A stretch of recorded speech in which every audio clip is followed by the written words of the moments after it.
Oh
আছে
ধন্যবাদ নাচনী ভণ্টি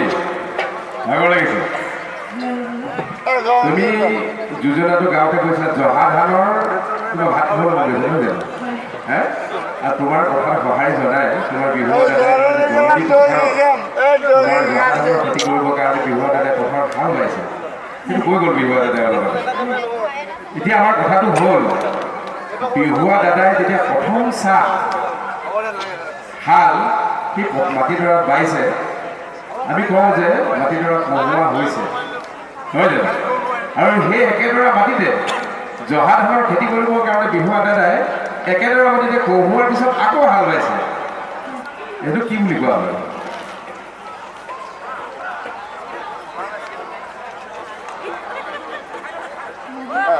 কঢ়োৱা আমাৰ দৰ্শকসকলৰ মাজৰ পৰা ক'ব পাৰিবনে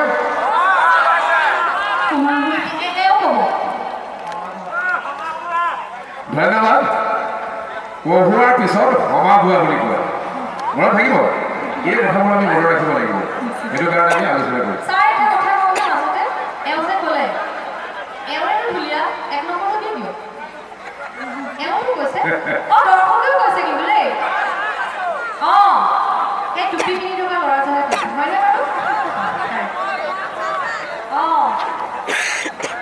ধন্যবাদ এই প্ৰশ্নটো 1 নম্বৰ দৰ্শকৰ মাজলৈ যাব